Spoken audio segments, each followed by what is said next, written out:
Good morning, everyone. Welcome to our June GIC meeting. I want to welcome everybody who's live streaming on YouTube and all of our esteemed commissioners and GIC staff. It's great to be here close to the summer solstice with some spring-like Boston weather.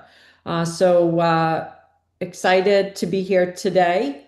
We have a new commissioner joining us. So I want to welcome Martin Curley. He's serving as the AFL-CIO Public Safety Employee. He is on the seat that was vacated by Joe Gentili. Martin's also from Springfield, like Joe. He's an officer of the police department and he serves as his local union president. I had a chance to speak with Martin right after he was appointed, and I'm confident he's going to bring us significant value. So welcome, Martin, and you can say a brief hello, and we're thrilled to have you here today. Okay, thank you very much. Yes, I'm Martin Curley from Springfield, Massachusetts, born and raised, 54 years here. Been a police officer since 1993. Got a few years left of me, though. I'm not done. All right. So I've got I got about 4 or 5 members that are family members that are part of the GIC for their insurance. So I've got a lot invested here. I want to help out as much as I can. All right, well, we're counting on that. So I'm the chair, Valerie Sullivan. You just heard from our newest member, Martin, and I'm going to turn it over to Andrew to let you know the other commissioners that are here this morning. Thank you, Madam Chair. Joining us today, in addition to our chair and Commissioner Curley, are our vice chair, Commissioner Kaplan, our designee from Administration and Finance, Dana Sullivan, our designee from Department of Insurance, Rebecca Butler, Commissioner Toby Choate, Commissioner Gersino Garand, Commissioner Eileen McAney, Commissioner Pepin, Kristen Pepin, Commissioner Jason Silva, and Commissioner Anna Sinenko. I think I got everybody. All right, well, we've got a great agenda planned, so I'm going to turn it over to Matt to go through what we're talking about today. So take it away, Matt. Thank you, Madam Chair. Welcome, members of the Commission, members of the public listening in. Welcome to the staff of the GIC. We have a very full agenda. As our chair said, our last meeting of this fiscal year. First, we will have an update on annual enrollment from our Director of Operations, Paul Murphy, and Deputy Executive Director, Erica Schabelli. They will walk us through some data regarding engagement and communications and the changes that happened during our annual enrollment. We will also have our Director of Vendor Management, Cameron McBean, who will present our procurement team's recommendation for a consultant to assist us with the life and long-term disability procurement as we head into the year where we have to reprocure those services. We also have our budget director and interim CFO, Catherine Moore. Some of you may know Catherine, who's been with the team at the GIC for many, many years, and she will be presenting 2 items. We have the trust fund authorizations for a vote, and we have the CFO report. It's been a few months since we've presented you on that. On the trust fund vote, again, for those of you who are new, it allows us to potentially use funds from the employee trust fund if we need to for the benefit of our members. Some of you will notice that we're not presenting the IT authorization under trust funds today. We plan to return in September with that recommendation after we get a little clearer picture of our IT costs and the potential amount that we may need. So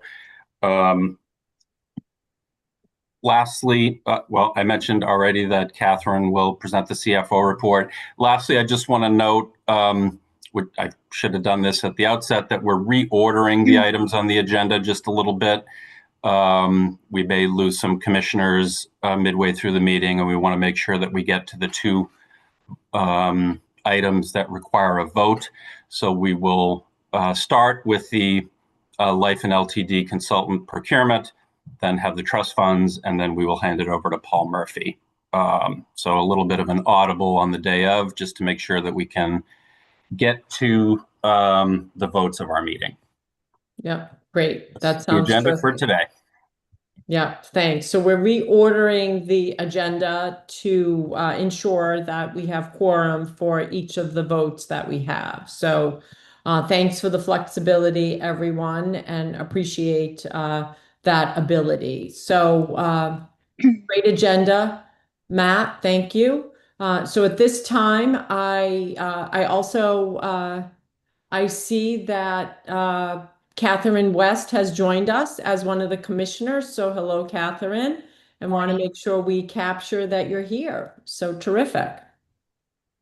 So at this time, I'd like to take a motion to approve our minutes from our May meeting. If that would be possible, can I get a motion? So moved. So Rebecca, who do I have a second? Second. Okay, I have a whole bunch. So I think that was Toby. So at this point, I'll ask Andrew to take roll call, and I'm a I, Andrew. Thank you. Vice Chair Kaplan, I'll abstain. I wasn't at the last meeting. Designee Sullivan, Yes. Designee Butler, Aye. Commissioner Choate, Yes. Commissioner Curley,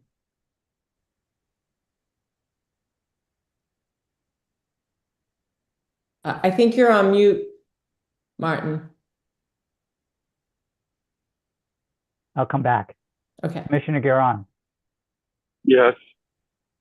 Commissioner McEnany, Aye. Commissioner Pepin. Aye. Commissioner Silva, Yes. Commissioner Sinenko, Aye. and Commissioner West. Yes. The motion passes unanimously. Oh, let me go back to Commissioner Curley. I'm sorry. Yeah, sorry about that. I was going to abstain because I was not at last meeting. No problem. That passes unanimously of those voting. All right. Thanks, Andrew. So let's get into some of the vote discussions I see after the executive director's report. Yeah, I do see the vice chair has her hand up. I don't know. Nope. Sorry. You all set? Okay, good. Thank you, commissioners. So briefly on the executive director's report, of course, we provided you with a written report, but I do want to highlight a few items from that report. It's been a very, very busy few months for the GIC staff, getting our supplemental funding issues squared away, wrapping up annual enrollment. We're nearly done with a number of mid-year meetings with our major health vendor partners. We have fiscal year end, and we are continuing on with the process to bring on board a new CFO. So it's been a very, very busy few months for us. So I want to start with a couple of important human resource items. It's really with mixed emotions that I tell you that two valued members of the GIC team will be retiring. Well-earned retirement for both Brock Weidenheimer and Maureen Quinn. So I'd like to just say a couple of words about each of them. So Brock has been the GIC's Director of Human Resources. He will be retiring on July 18th. Many of you will be familiar with Brock as he's presented HR updates to the commission in the past. He joined us in 2019, so the year before I joined the team, and has led all of our human resource programs, supporting employees and the agencies as we pivoted during the pandemic to remote work.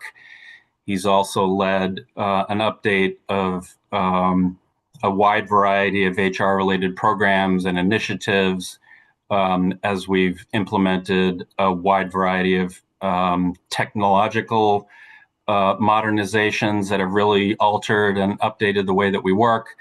He's supported our members during lots of transitions over the last 6 years.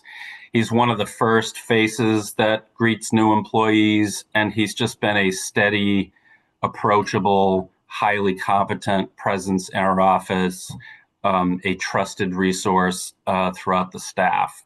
And I will just add that Brock he's a strategic thinker when it comes to building and retaining talent, which we put a lot of effort into.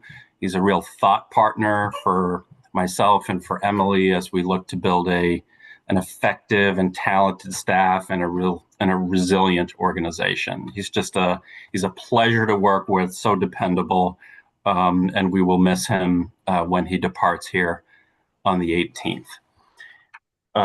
Maureen Quinn, who is the GIC's project manager, will be retiring in just 12 days on the 30th. Maureen has been here at the GIC a little over 5 years, so overlapped a good deal with my tenure, but she's been with the Commonwealth for over 20 years. She joined to really oversee the management of key work streams within the agency, particularly, again, helping to implement many of our technology-driven modernization initiatives that we've launched and really continued to develop over the last 5 years. She's been key in developing new programs and systems, and she's just instrumental in keeping the organization running smoothly, solving problems, improving the way that we operate. She's a trusted and respected member of the team. I like to think of people like Maureen as the connective tissue that really helps the organization run smoothly. Sometimes it's an under the radar role, but I really want to uplift and celebrate her and how she's played that role here for us. She played a key role in the project to reduce our waiting period, and so many others that would be too numerous to name. So both Brock and Maureen, well-deserved retirements. We are thrilled for them, really sad for us that we won't be able to keep working with them and benefit from their talents. So with that, I just pause for a moment. Yeah. Well, Matt, you had just a wonderful overview of the good work of both Brock and Maureen. So we will miss them. Let's give a round of applause if we can. Let's see. I know there used to be some applauses here for reactions. They do change this Zoom outlay. So applause, and then I'm sure Bobby with her hand up wants to say a few words. So go ahead, Bobby.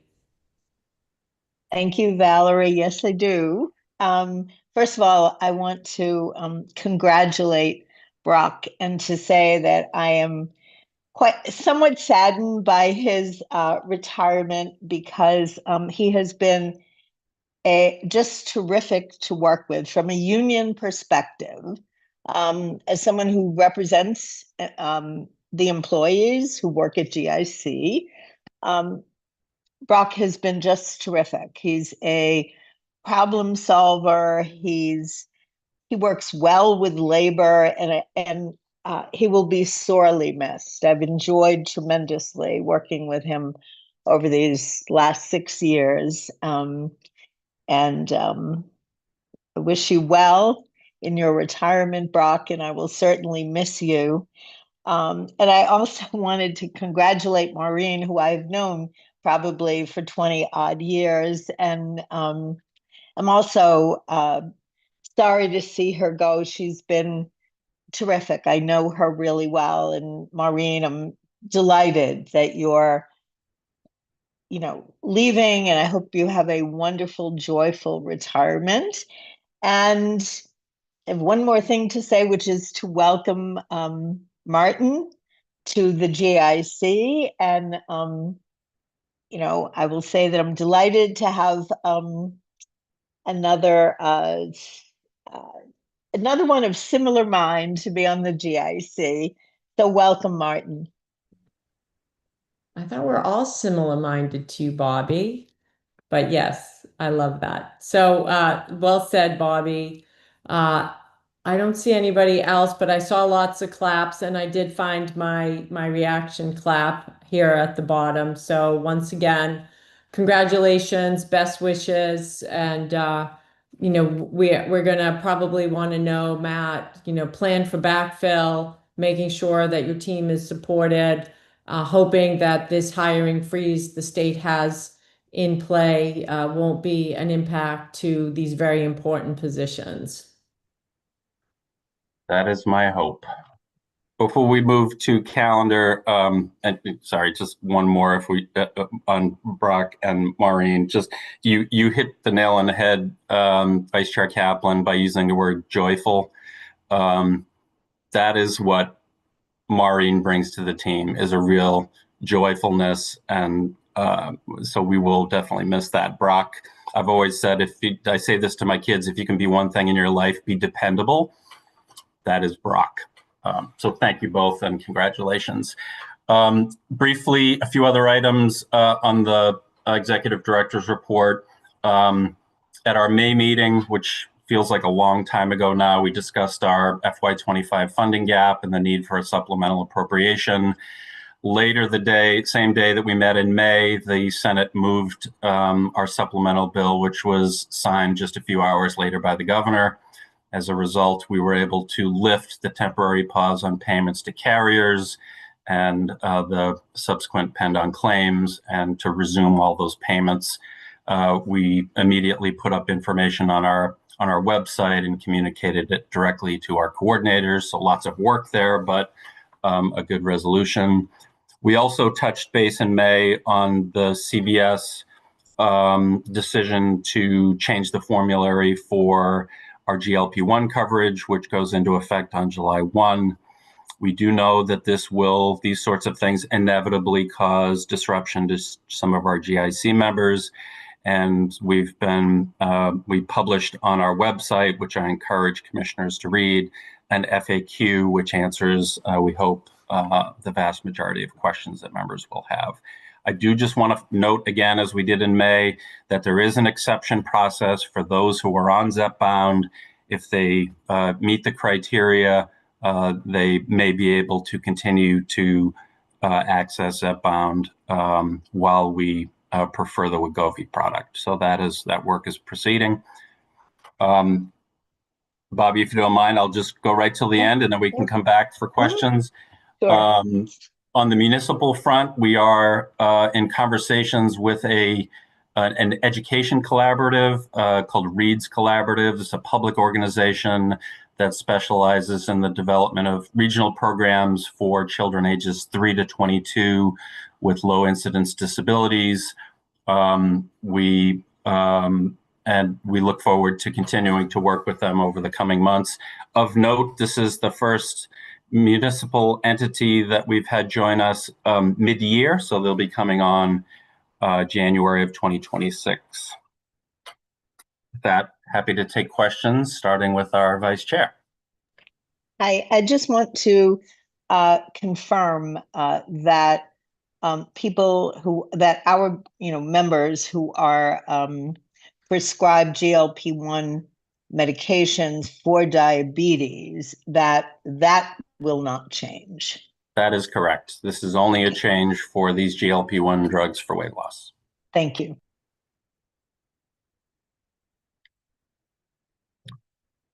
With that, happy to turn to the calendar. As you know, last meeting of our fiscal year before we break for the summer, we will not have meetings in July and August, so please enjoy your summer. We will reconvene in September as we do every year. We will look for one meeting, hopefully in the first half of the year, to be in person.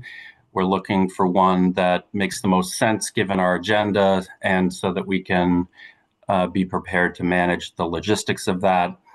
And we will continue to work on calendar over the next few months, and we'll have an updated agenda before we return in September. Happy to take any questions on the calendar.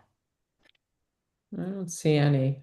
So let's keep moving, Matt. All right, so here's where we go out of order, and we'll hand it over to Cameron McBean for the Life and LTD consultant recommendation vote. And if you could just bear with me, I'm going to drop the slides and reshare them just so we don't make folks dizzy spinning through the slides out of order.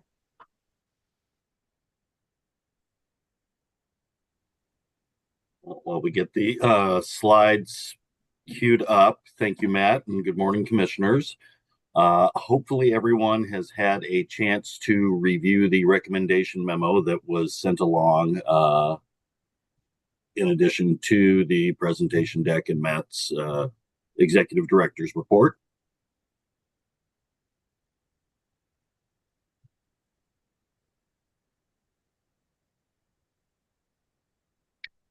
Next slide, please.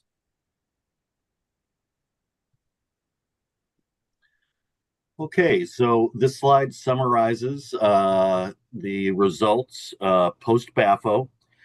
That's the best and final offer submissions at the end of the procurement process.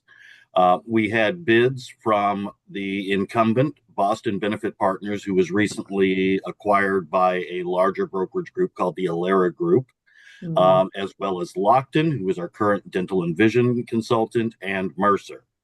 Upon review of the best and final offer submissions, our recommendation is actually to stay with the incumbent, who is Boston Benefit Partners, now known as Alera Group. We feel that they are an excellent choice. They've walked us through this once before, and they are intimately familiar with the GIC and our unique needs and structures.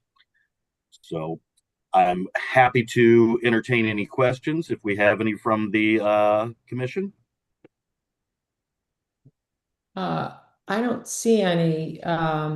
It does sound like we've been happy with Boston Benefit Partners historically. I do see that they have an increase, or at least it would appear an increase in their diversity score. Is that because of the broader company? Yeah, the supplier diversity is a Commonwealth mandate. It has to account for 25% of the total base score. So that is something we have to work within. There is an entire supplier diversity office that has been spun up in recent years, and the state is constantly tweaking that program to make it more transparent. Well, their other scores were impressive too. Do we anticipate any challenges with the bigger organization, the integration, anything that was a concern? I see the interviews a little bit lower than Mercer. Yep, Mercer is the largest of the three, so they have, a little bit greater depth of resources, in my opinion. That probably was indicative. That's showed through in their interview with the subject matter experts that they brought along. No concerns on our part, though, that if anything, Boston Benefit Partners, access to a larger bench of additional staff and subject matter experts through their alliance, through the purchase by Alera Group, should only enhance their capabilities. And it's still all the same staff that we've been working with here in Boston for years. Yeah, thank you, Cameron. Very comprehensive. Hey, Catherine, I see you have your hand up. Go ahead. And then Bobby. Thank you, Chair. Yes, Cameron, I was wondering, just following up on the chair's question about the supplier diversity, if you could speak more to the opportunities for improvement just globally moving forward, because I was a little surprised that none of them achieved 25 points, and I'm assuming the scoring criteria was published in the RFR, so they all kind of left points on the table. It's good to see that Alera improved through BAFO, but I was just Actually, wondering, what were they missing in their commitment for supplier diversity, and what are the opportunities for improvement, big picture?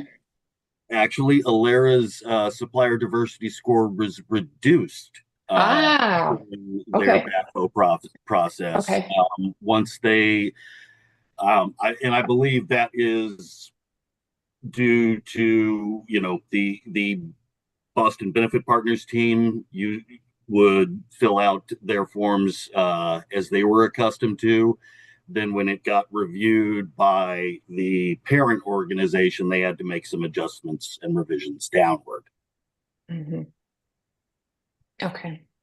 So in general, none of them met the 25% threshold because they were under on the percentage of spending with Yeah, supplier diversity partners. yes, there is a minimum percentage that a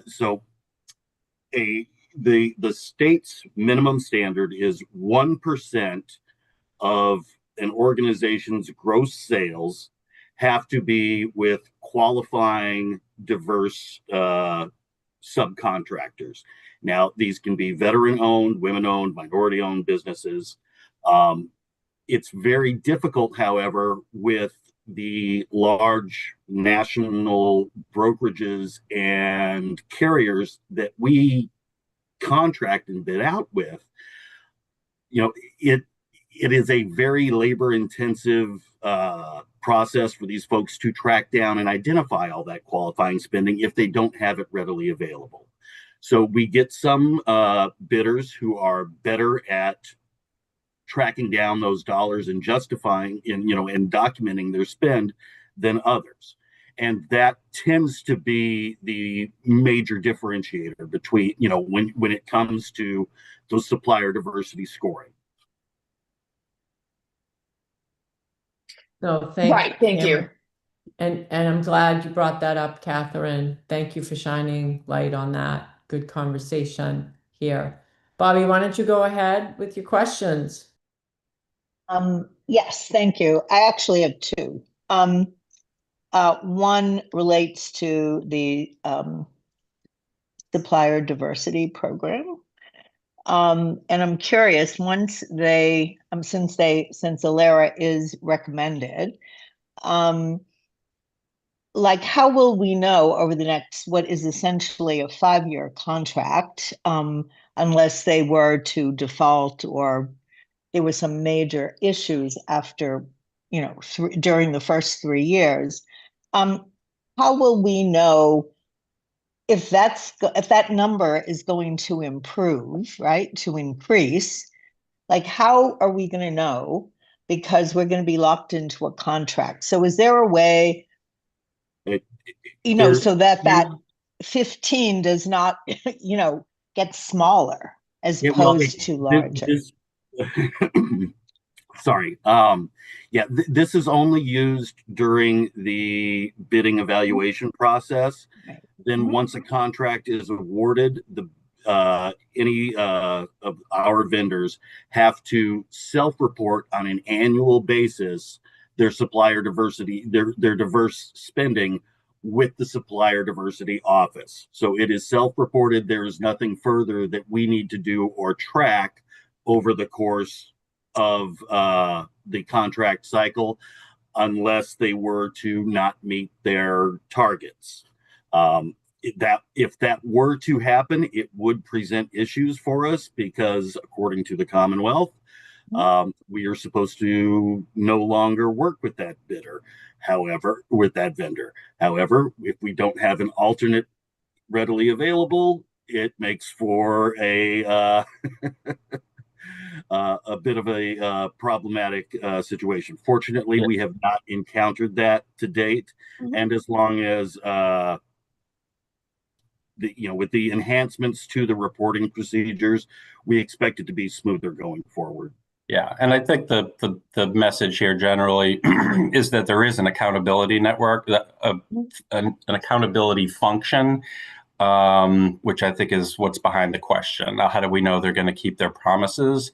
And it's their reporting and the enforcement through the Supplier Diversity Office that we rely on to do that.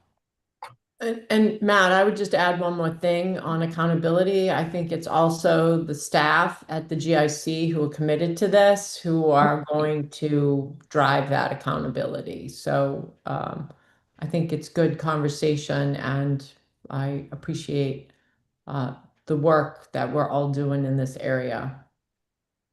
I have one more question, Yeah. which is once they sort of assist with the procurement of a vendor, let's say for LTD and life insurance, what is their role? After next year, and we have a new, or perhaps the same, carrier.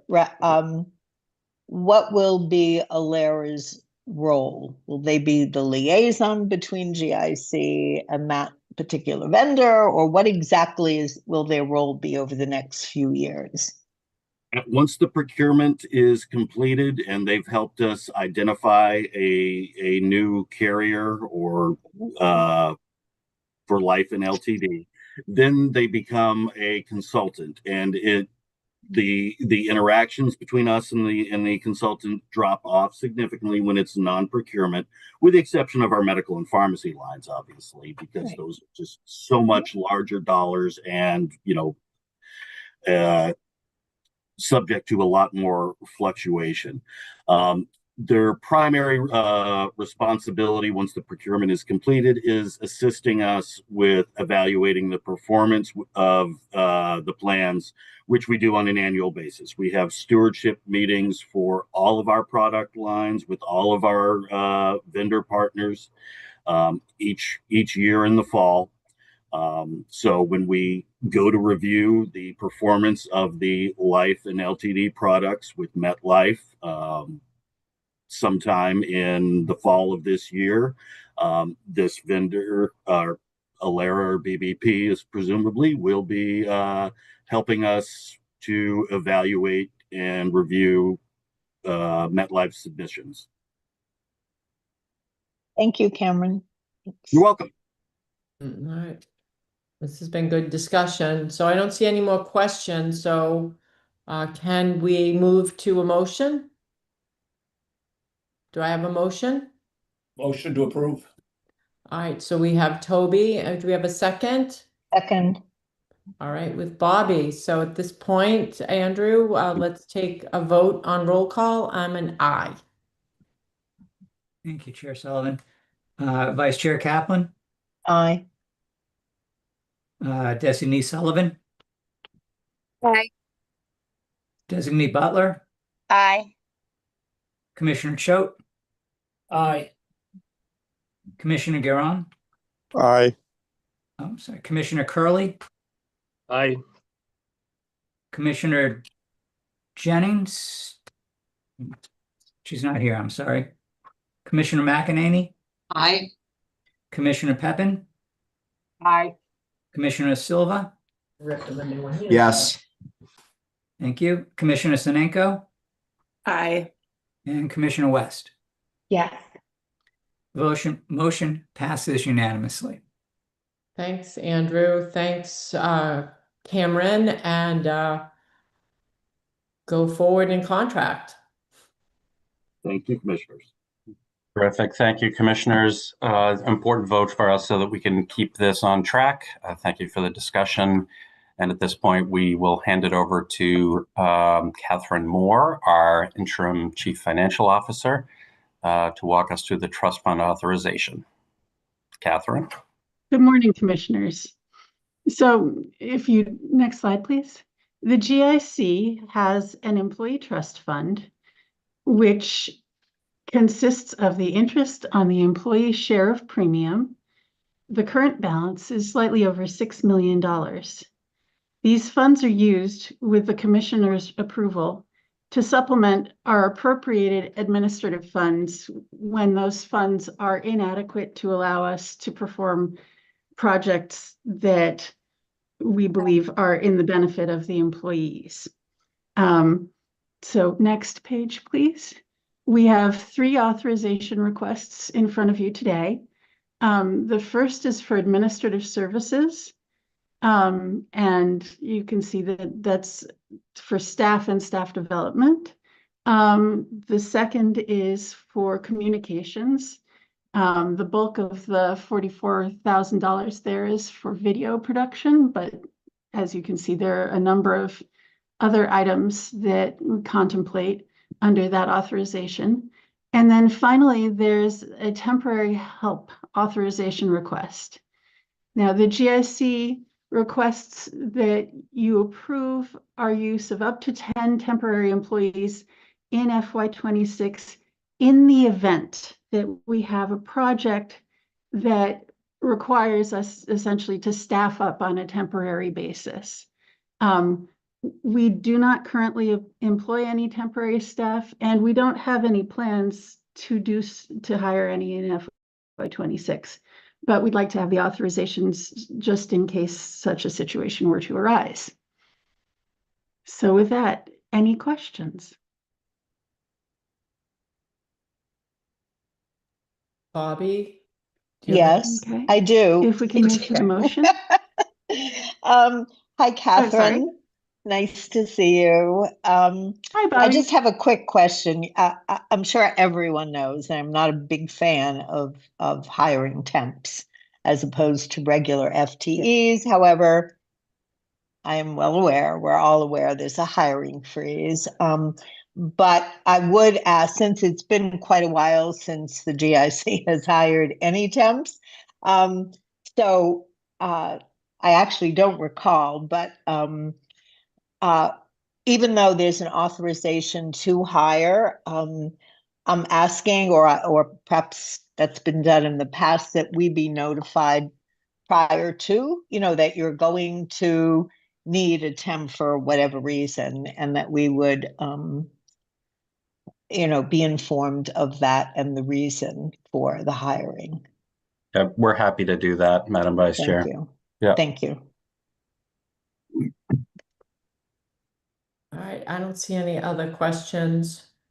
So at this point, I'll entertain a motion to approve these expenses to be used if needed. So if I could have a motion, please. So moved. Eileen and Bobby. And so at this point, Andrew, I'll ask you to take roll call. I'm an aye.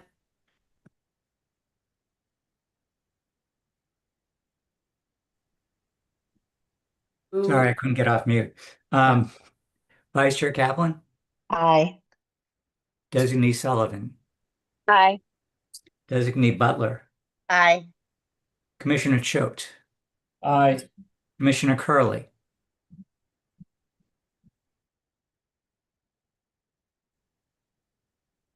come back, Commissioner Guerrand, Aye. Commissioner McEnany, Aye. Commissioner Peppin, Aye. Commissioner Silva, Yes. Commissioner Sinenko, Aye. and back to Commissioner Curley.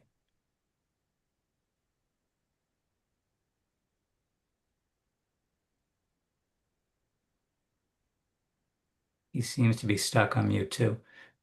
And sorry, Andrew, do you need me to Oh, I'm vote? sorry. This is Commissioner West. I'm not, I think I'm not on the slide, but You're not on a slide. I missed you. Are you affirmative? Yes. Thank you. My apologies. No problem. The vote passes unanimously of those voting. All right, that's great. Thank you. And we know you will keep us posted on any of these funds disbursements, so thank you. All right, we can keep moving. Thank you, Madam Chair. Thank you, commissioners, for the vote to proceed on the trust funds. We may need to give Erica a moment to reset the slides to go back to the presentation by Paul and Erica around our annual enrollment. So I'm trying to talk slowly to give her a moment to do that. I appreciate that. We're almost there. It just takes a second. Yeah. These meetings are usually so carefully choreographed. So.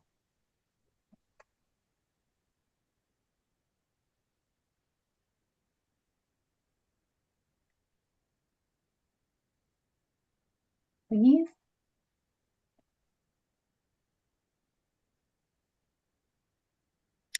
So while we're waiting, I think Paul reminded us this week that this was the 39th annual enrollment that the GIC has conducted.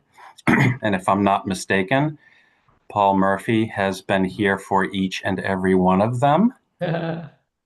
So we have tremendous continuity and organizational knowledge that resides in the head that sits on Paul's shoulders. Hand it over to Paul. Thank you, Matt. Good morning, commissioners. As Matt said, Erica and I will be presenting information on our annual enrollment, particularly around data, transfers, membership, and Erica will go into the digital engagement that took place during the annual enrollment. If you could go to the next slide. What we want to represent on this slide is, as most of you know, GIC launched a member benefit self-service portal in June of 2021. So what this slide represents is over the course of the years, we have encouraged our members to register and sign up for the self-service portal.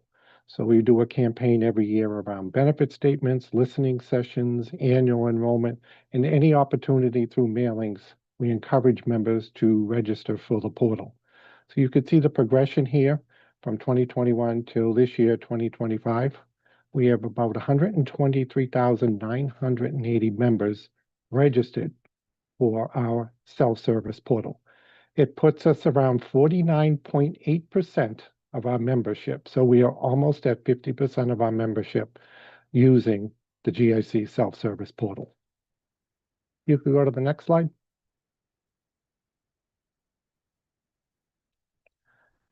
What this slide represents is, many of you know, last year legislation was passed in which GIC had to reduce the 60-day waiting period to the first of the month after someone is hired, or the first of a month if they're hired on the first of a month. So what we thought we would do is demonstrate the number of new hires from July of last year through May of 25, how many new hires come in and used our self-service portal.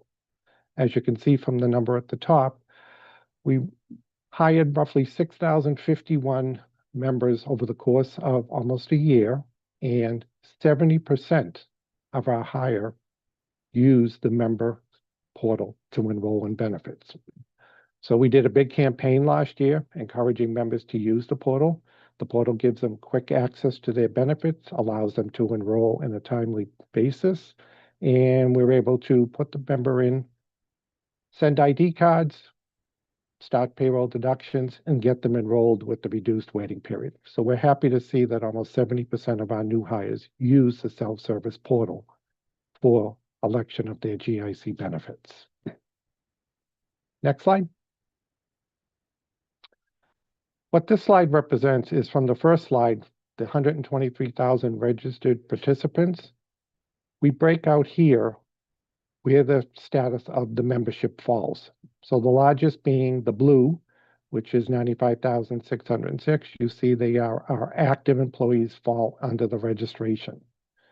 The green represents the retiree population, and the other numbers represent our other groups, such as our COBRA membership, deferred retirees, our retired municipal teachers, and our state municipal survivors. Next slide. What we want to do here is show what our agency type for the registration, the 123,980. So GIC, under the umbrella of GIC, we have roughly 3 payroll type systems, referred to as online, offline, and municipal. The online agency is about 600 agencies. Those agencies that we refer to online participate in the state's payroll system, HRCMS. So we are online with the payroll system. The offline membership represents any quasi-state agencies, all of our housing redevelopment, your Massport, your MBTA retirees, your Mass Water Resources. So we refer to those as offline because they maintain their own payroll system. They're not part of the state payroll system. And then our municipal partners, that also represents the share of people that are registered for the portal, but it also gives you about 55 municipals participate with the GIC, and where the membership falls under the registration. They too also control their own payroll system. Next slide.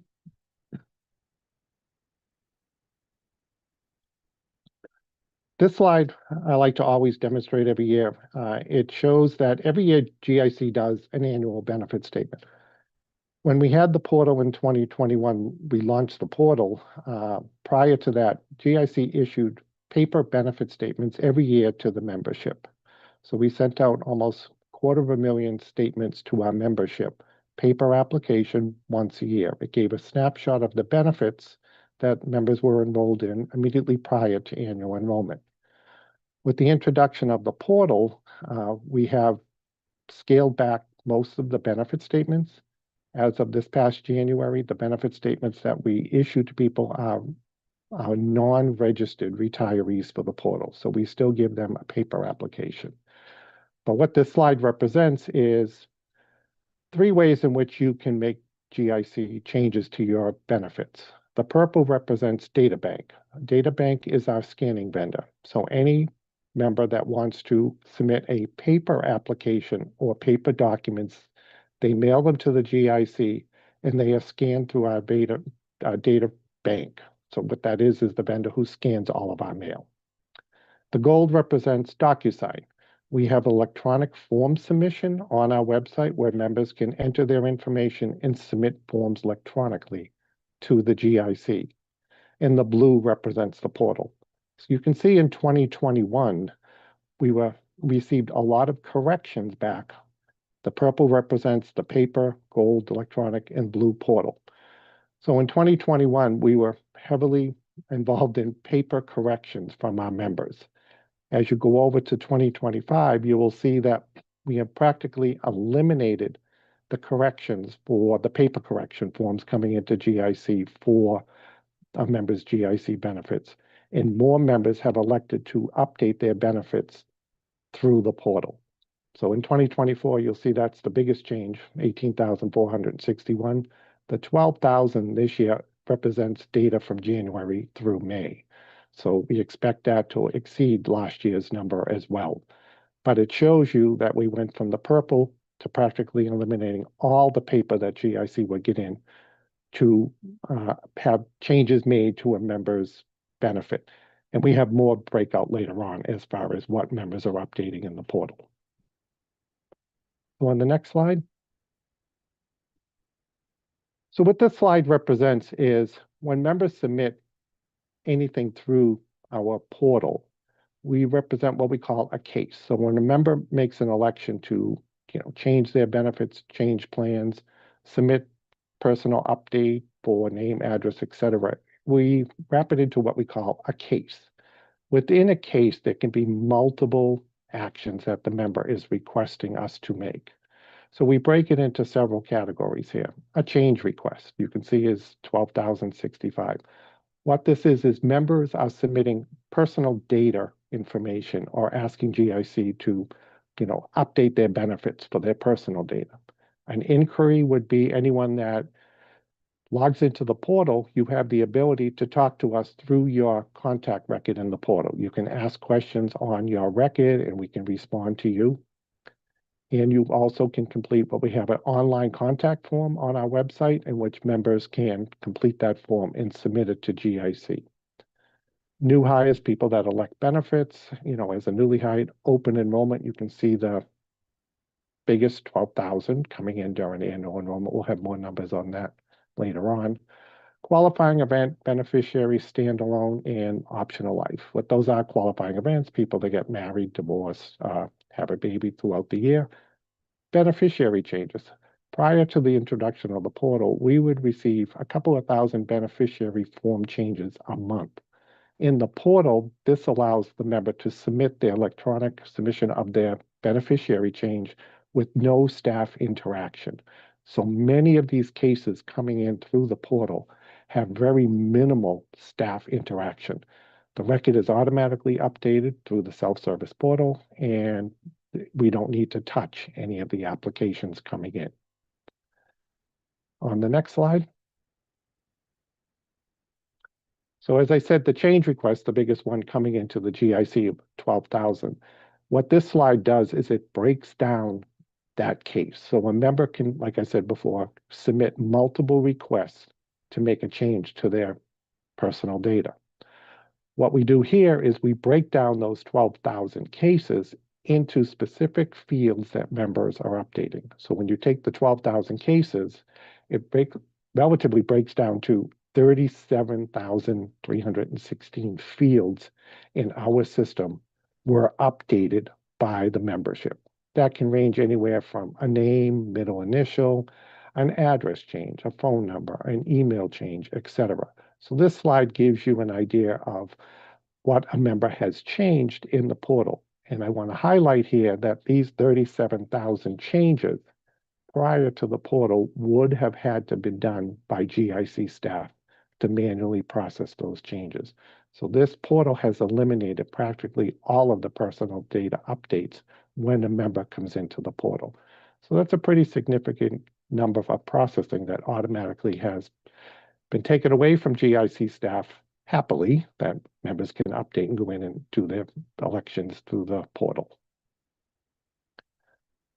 Next slide. So what this slide represents is during the annual enrollment period, which was from April 2nd to May 1st, we like to track how members are submitting their applications. So if you look at the start of annual enrollment on April 2nd, the dark blue represents members submitting cases or applications through email.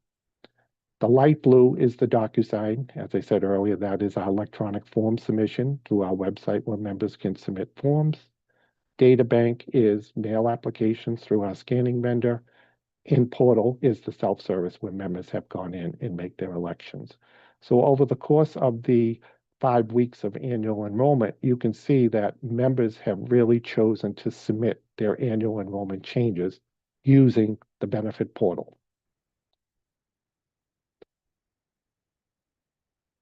This slide, what it represents is, I'll have a slide later on about the total number of plan transfers with all of the applications coming into GIC. But this year, 2,584 members have chosen to transfer or change their plans using the GIC member portal, which very happy. GIC staff have no interaction with these cases. These cases go right into the GIC.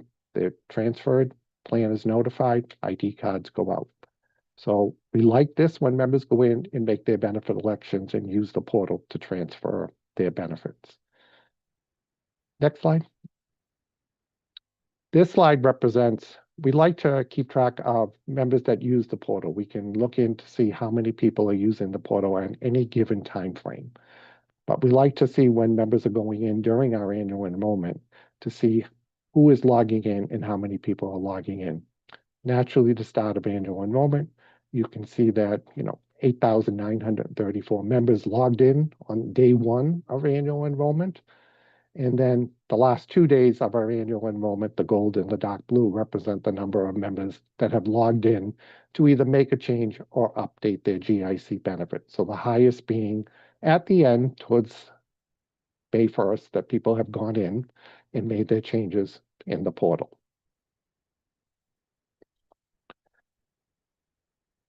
This slide I like to show, we like to track from the time our listening sessions take place in January all the way through May when members call the GIC. So we have the ability with our phone system to track what members are calling in and what they're calling about. This slide represents that from January 1st through the end of May, GIC staff, and we're talking 25 people, answered 48,196 phone calls during that time frame. The largest being during annual enrollment from April 2nd to May 1st. But that's a pretty significant number. In comparison to some of our health plans roughly took in, all 5 health plans took in about 16,000 calls during the annual enrollment period. So as you can see, GIC staff is quite busy during the ramp up and during annual enrollment. Next slide. What this slide does is it breaks down the 48,000 calls that GIC staff took. The dark blue representing the number of inbound calls, 44,282 phone calls, and the light blue represents the number of outbound calls that GIC staff has made. So we like to look at what's coming in and what's going out. Next one. With our new phone system that GIC put in last year, we're able to qualify the number of calls coming in, but we also can look at the record type of the phone call. So we have a set of, I'll say qualifying dispositions for calls. So staff can enter a code at the end of a call and see what the member is calling about. So this new phone system gives us the ability to track why the members are calling and what they're calling about. Our biggest areas are benefit questions on health plans and eligibility for GIC benefits. Health plan questions can be their network, their PCP, the coverage, what doctors are in, how large the network is, how small the network is, copay, deductible, etc., even premiums. So members can call in and ask questions. Eligibility for GIC benefits, this is what we do. People enroll, disenroll, cancel coverage, qualifying events. So no surprise, people want to know when and how and what they need to do if they want to change their benefits, cancel their benefits, make changes throughout the year, enroll, disenroll, etc. So no surprise to those numbers. Next slide. What this slide represents is chats. With the introduction of our member benefit portal in 2021, members can log into their record in the portal and they can chat with the GIC staff person. So this represents this year from January through May, the number of chats that took place with our members during that time frame. The largest being during annual enrollment, that members are in on the portal and chatting with our members. So what we basically have done is we've dedicated staff to answer the phone, and we have a dedicated person in each unit that handle just the member chats throughout the day. Next slide. Again, the chats, we can qualify what the disposition of the chat was about. In accordance with the phone calls, it's no surprise. You've got the health plans at 619, the benefit questions, and you got the eligibility for GIC benefits. So it's in line with the phone, but we're finding with the increased membership, we're finding that members are going into the portal and chatting with the GIC staff. So they don't have to get on the phone call, they can chat directly with the staff, and members have really taken advantage of that new feature in the portal. Next slide. I apologize, this is a little small, but we had to fit it on one screen. But if you look at the bottom right, that is the total number of members that transferred plans during annual enrollment. So as I said earlier, members that used the portal was about 2,600 went in and made their plan transfer. Total, when you look at the email and paper applications, electronic form submission, we had 3,639 people change plans this year during annual enrollment. The way you read this chart is if you go up in the left-hand side of the chart, you'll see Harvard Pilgrim Access America. If you read across, The black numbers represent the membership transferring into that plan. If you go to the top and you read down, the red numbers represent people that have transferred out of the plan. So going over just the first line, you look at Harvard Pilgrim Access America, 38 people during annual enrollment transferred into that plan. And they came from Harvard Pilgrim Explorer, if you read across, Harvard Pilgrim Quality, Health New England, MGB, Community Choice, WellPoint, etc. And if you read down, that is the plan that they transferred out of.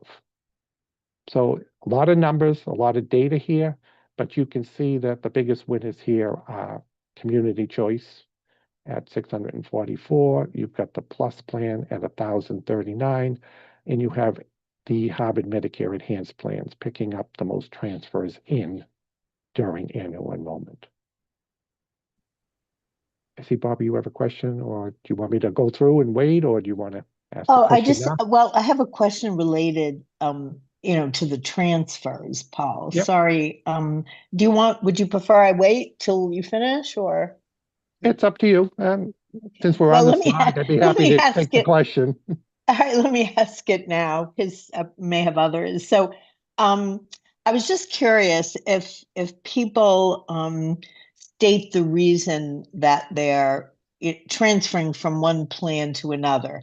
I mean, with the exception of, let's say the Medicare programs, because we know people are, retiring, like except for that reason, like do we know what other reasons are? Is it cost? Is it accessibility? Is it, availability of, providers? Like, do we have any idea what the reasons are for people transferring? We don't capture the reason why people are transferring, but given, as Matt said, having gone through this 39 years of annual enrollment, I can tell you that members either look at copay deductible, because some of our limited network plans have lower deductibles on the hospital side. Cost is a big factor. They look at the cost every year. Some people don't like you have Explorer, MGB, and PCP. People don't want to deal with PCP, so most people are happy with the PCP. You have to, get referrals in some of those plans.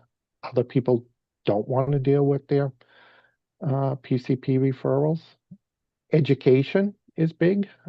Sometimes people, out of sight, out of mind. If insurance is paying the claim, they show their ID card, they don't need to worry. But other members start to look at benefits throughout the year as they look into retirement, coming on board. You've got your new hires who, they say, I'm fairly healthy. I'll look at some of the limited network plans. It's a whole host of what people look at when they come in. But I can tell you from meeting the membership with our benefit fairs and phone calls, it's copay, deductible, monthly costs, and referrals are the biggest reasons why people look to change plans every year. One of the reasons Plus does so well is, large network, similar to Harvard Pilgrim Explorer, but you don't have a PCP referral requirement. You don't need to have a PCP in that plan, which over the years, that plan has progressively grown. And I think that has a lot to do with the any hospital or doctor or no PCP referral. Thank you. Yeah. Hey, Anna, I see you have your hand up. Yeah, I just had two clarifying questions. One, thanks for this chart, Paul. It's great. And are these my first question is, are these subscriber units or Subscriber. everybody? Yes. So they could represent more people, right? With dependents? Yes. And I have a slide later on that gives a total snapshot of enrollment by plan, but this is truly just subscribers. The subscribers. Okay, great. And then do Medicare transitions happen throughout the year, as people retire, right? So this is just a 1 month glimpse at what's going on in Medicare choice, but we really that's all incorporates some of the people that transfer to a Medicare plan during open enrollment. It also picks up people that never had GIC insurance as a retiree and want to come in first time. They have a Medicare plan or a non-Medicare plan. Yep. But Medicare transfers happen throughout the year. We roughly send out about 550 letters to members that are turning 65 throughout the year, and those transfers take place every single month. It's a large population that we contact and transfer during the year, but this does incorporate people that come in for a Medicare plan on July 1st, but Okay, it great. happens all year long. Thank you so much. Welcome.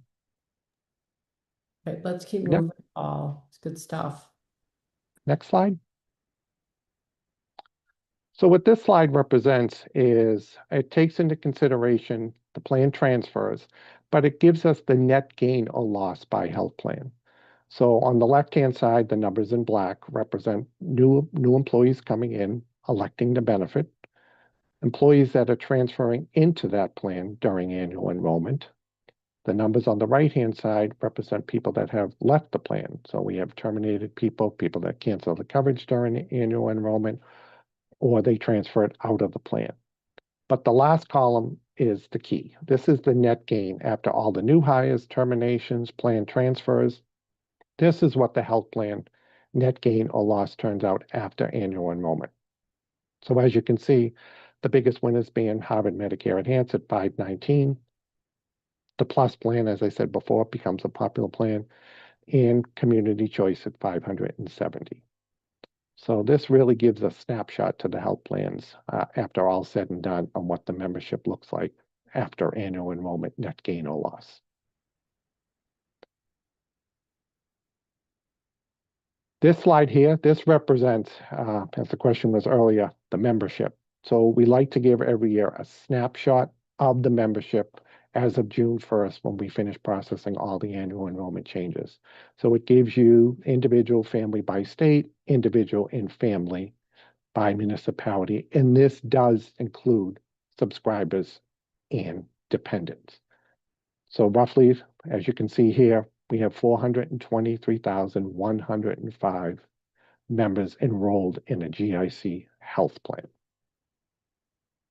It's up a little from last year. Last year we were at 418,000. This year it's 423,000.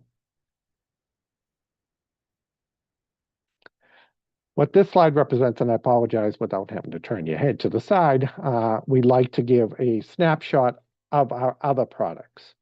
So, we have long-term disability, dental vision, retiree dental, et cetera. So over the course of the last 3 years, we'd like to show the progression in those plans.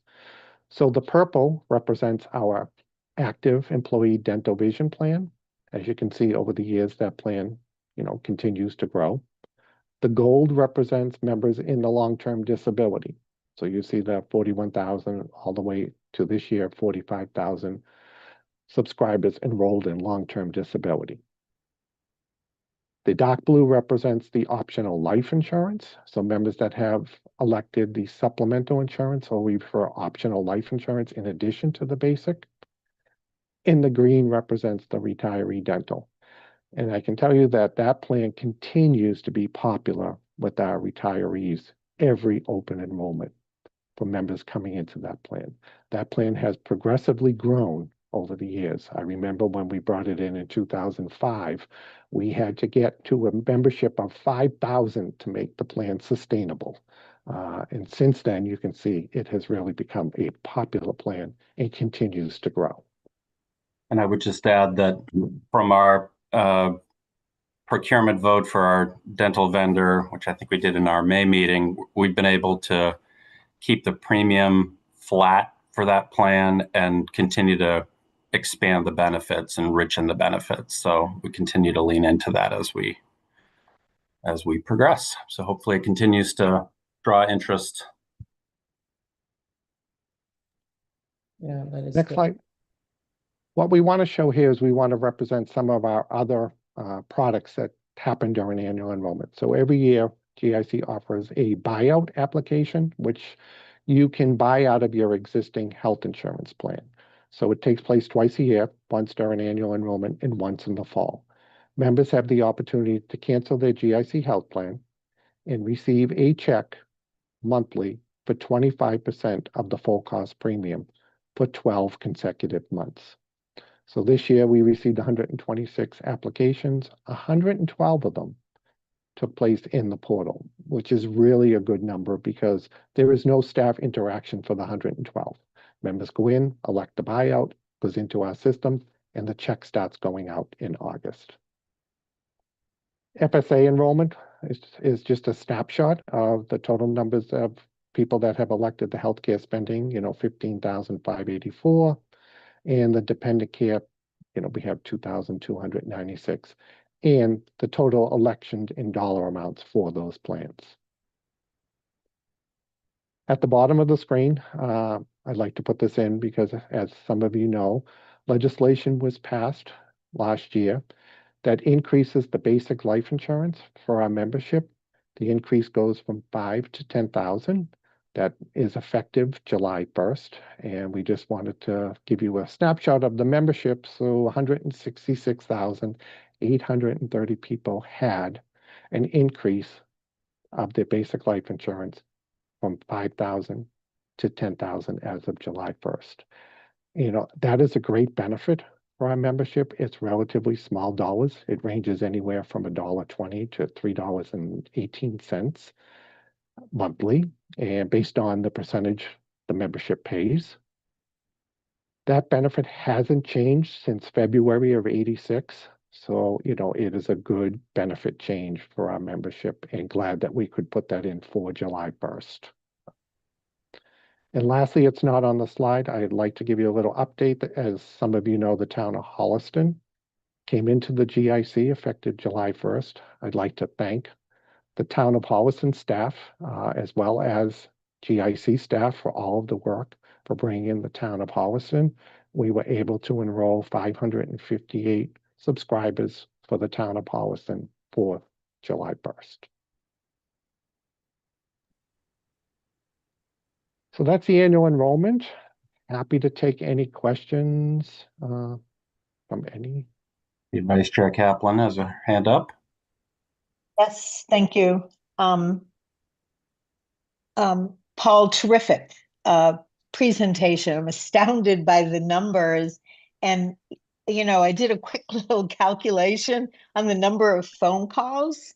And that 48,000 plus phone calls translates into 1,927 per person, right? Like that in itself is just astounding. So I cannot thank you and your staff. I know because, I speak to you frequently. You do just an amazing job and the numbers are great. I just, I'm greatly impressed. You've done a super, super job. I have a question regarding the, healthcare spending.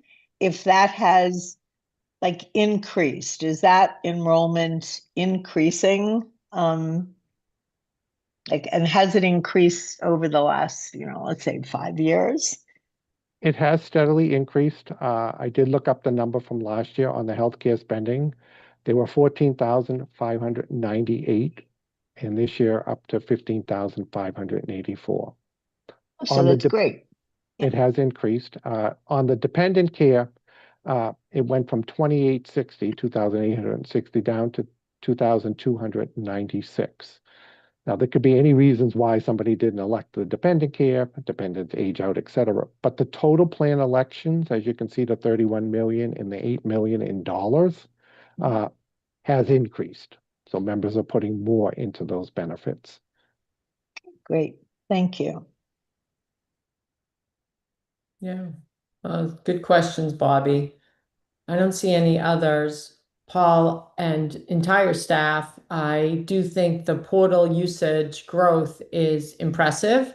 I'm sure the team feels the same way in terms of alleviating some of the work that's required. It also was encouraging to see the chats being done because that is often helpful. So excited to see some of the work that has been put in place growing.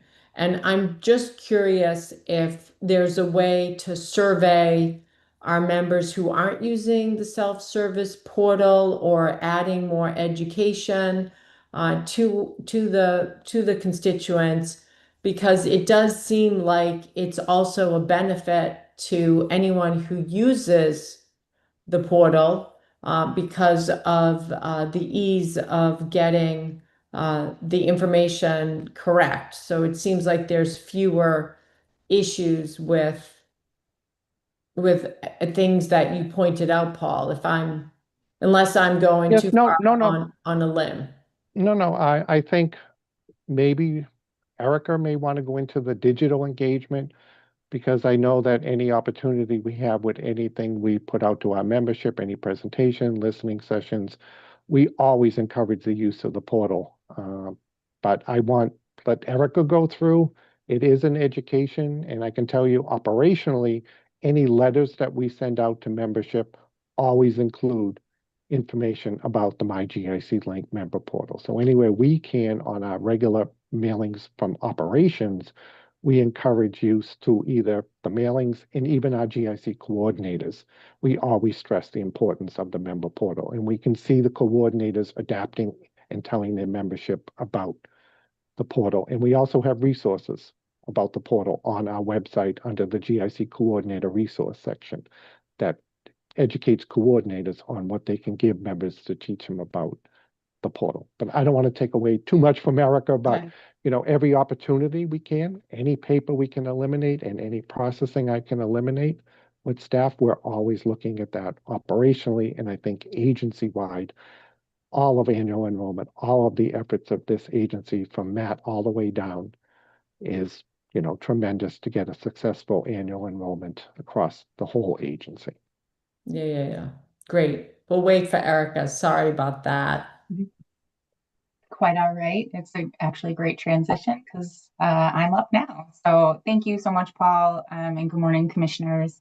Paul, just to kind of touch on your kind of segue over to me for the chair. I actually just had a meeting yesterday with my now fully staffed team, talking about this very thing and what we can do to encourage either agencies or municipalities who haven't taken up the portal at the same rates as others, what we can do to encourage that.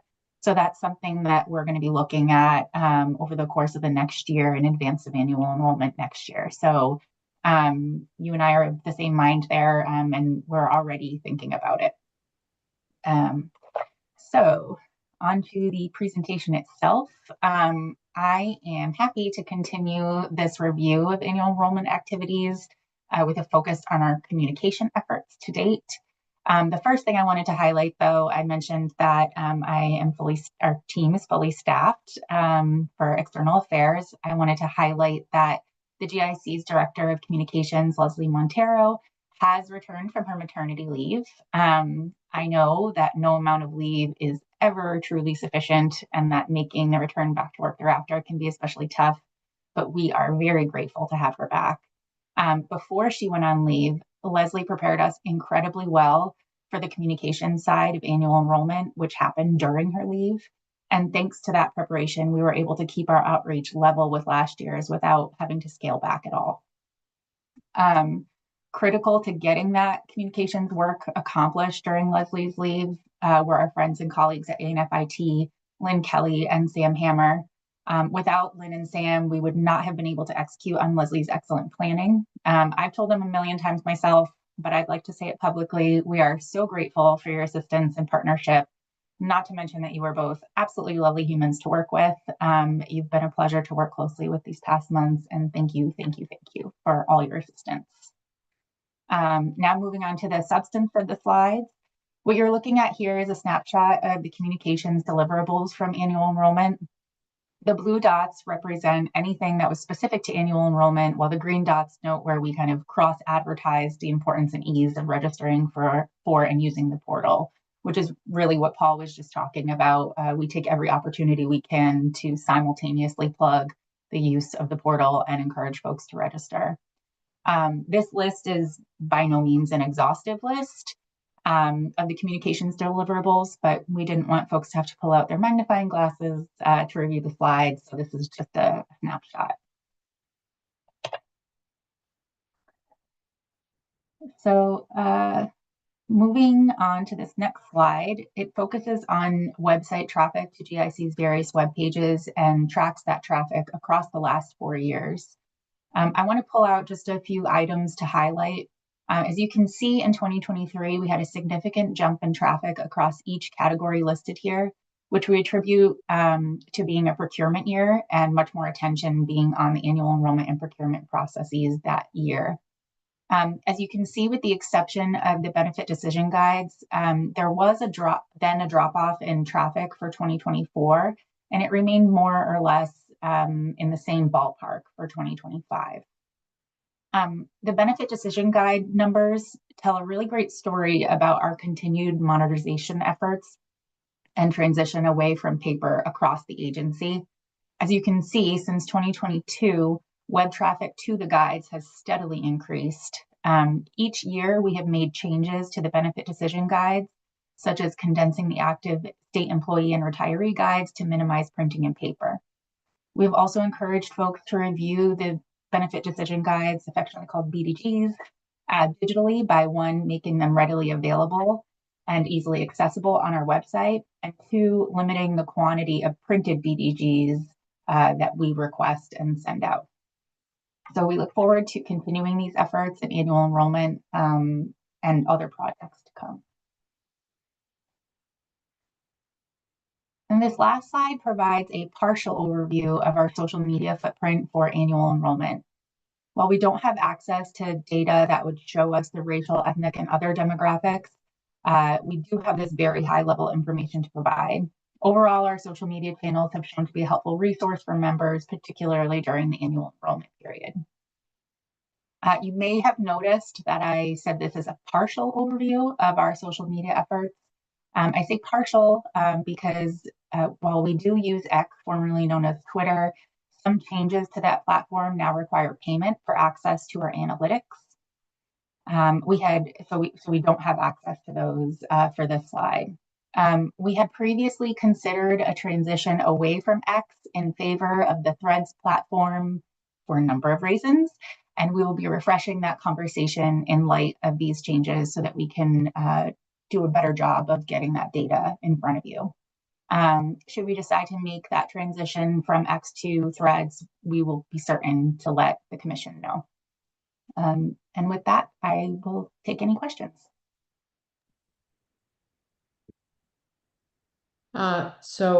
Great stuff. I always get very excited about our member engagement. I feel like education and engagement, is the foundation of why we do what we do.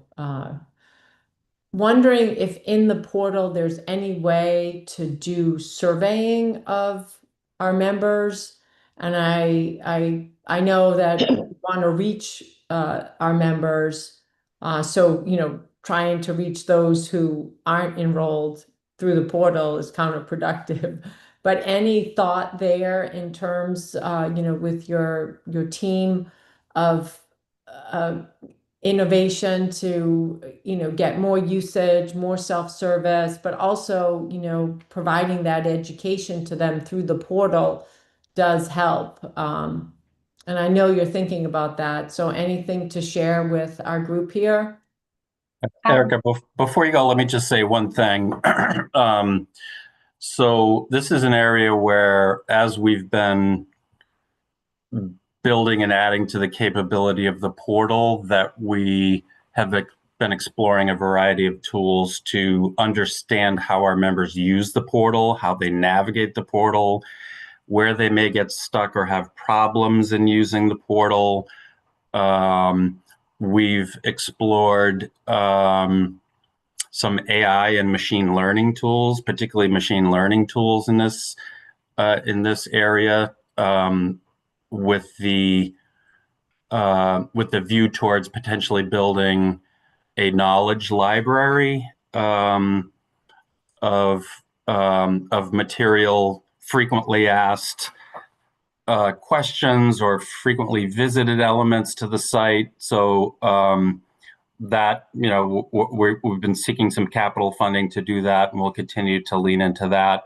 I just didn't want to. Erica, go ahead. I just wanted to float that in there. Thanks, Matt.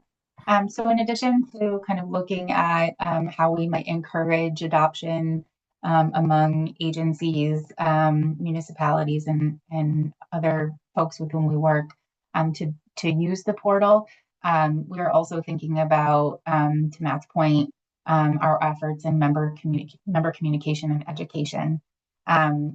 Again, we're very recently fully staffed here on the external affairs team, and so that has been our newest assignment and project to think about kind of going forward. But it is something we do have a lot of resources already on our YouTube page, on the portal. And it's really just a matter of connecting members to that information. It is there, it exists, and we just need to do some additional legwork to get members to utilize the resources that are available. Oh, yeah, great. It's terrific stuff. All right. Well, keep up the good work here. I don't see any questions. I'm thrilled to see the use of technology. I think about when we got the Accenture project underway, it's a big undertaking. I probably remember a few choice comments from staff. And so it's very exciting to see the work and the progress and the commitment that the staff has made. So thank you very much for all of that. And I know Bobby probably joins me in that because it helps educate our members even more. It makes your job a little easier, all of us really, but certainly Bobby, I know you're very engaged. Yes, I join you in that. It's terrific. It's delightful, actually, to see the progression, over the last few years, and that, yeah, it's great. I am duly impressed by your work, Erica, and of course, Paul's work.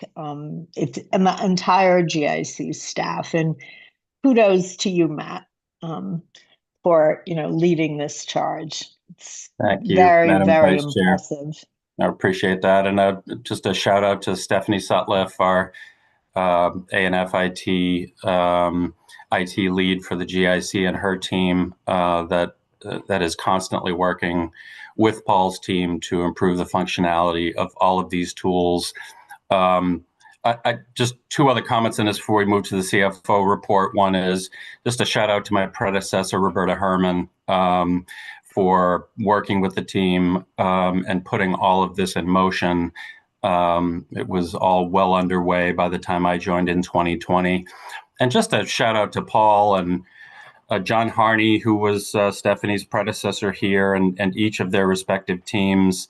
This has been, we chose not to subcontract out all of this work and all of the development work. This is created largely by efforts led by our staff with the input and guidance, technical assistance from with MTX, our vendor, support through the capital funding program through the state. But this is different because it's really staff led. This was created by Paul and his team, by John Harney, and now Stephanie and her team, leveraging best-in-class tools like Salesforce. It's an impressive effort. I think it's a really good story about how state agencies, really for a very short dollar, when you think about the work that we've done here, can really improve our member experience. And we'll continue to lean into it. So thank you. Yeah, good work. All right, we're ready for Catherine. Welcome. It's very nice to have you here today, and we appreciate you stepping in. So take it away. Great, glad to be here. So today I'm going to be presenting our spending and financial status through May of 2025. Now, before we embark on this, I just want to note that the spending targets that appear throughout much of this report are targeted to the appropriation. They do not include the additional $240 million from the supplemental budget.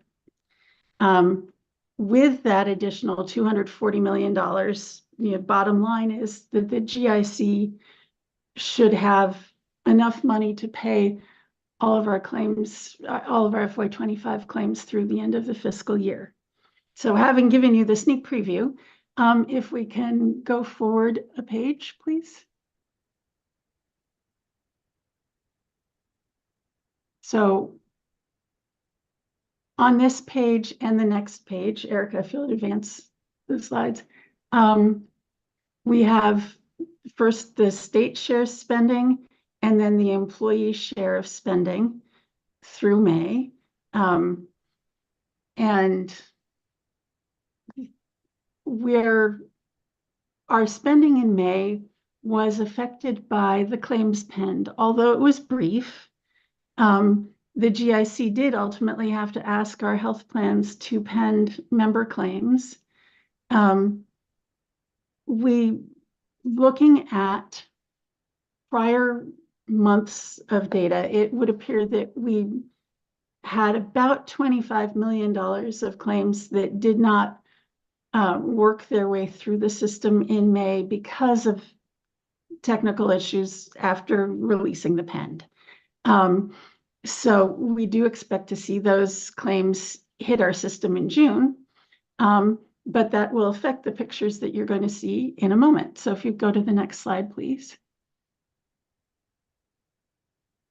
With that missing $25 million, we're actually more or less on target for May. Again, I don't believe that that's the best representation of our financial position, but it is the amount of money we've spent. So if you'll go to the next slide, you can see the cumulative deficit. And next slide, please.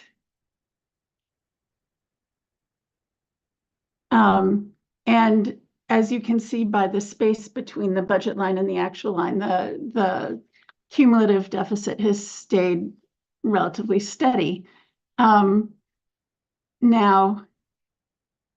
the deficit that we have is consistent with what we've seen in prior months. Over half of our deficit is attributable to prescription drugs, which is mainly, but not entirely, due to spending on GLP-1 drugs, the weight loss drugs that we have been talking to you about a lot over the past year and a half. All 4 medical plans are also running deficits of between 3 and 8% versus projected spending. And if you'll go to the next slide, please. The result is that we appear to have about $185 million deficit at the moment. But again, I would put an asterisk on that and say I think our true position is more about $210 million. We've run about a $20 million deficit every month. So that would make May consistent with prior months. And if June is consistent with prior months as well, our total spending for the fiscal year projects out to $230 million deficit against the appropriation. But again, that $240 million supplemental will cover all of that.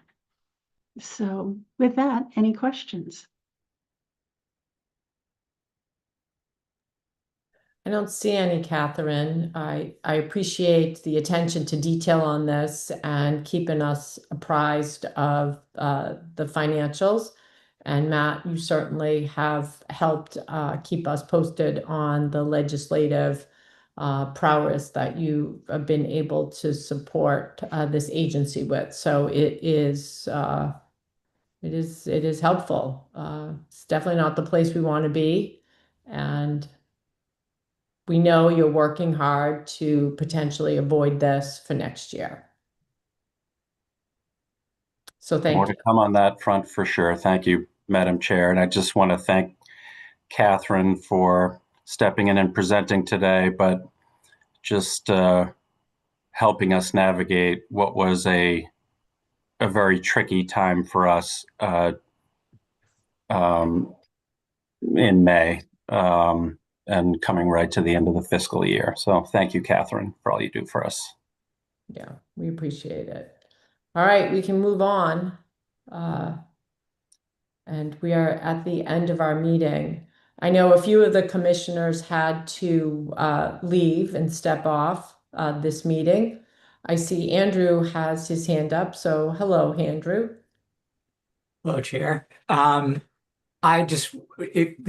commission will recall that in the last few months, you've approved us to move forward with contracting on the data warehouse and on the dental vision programs.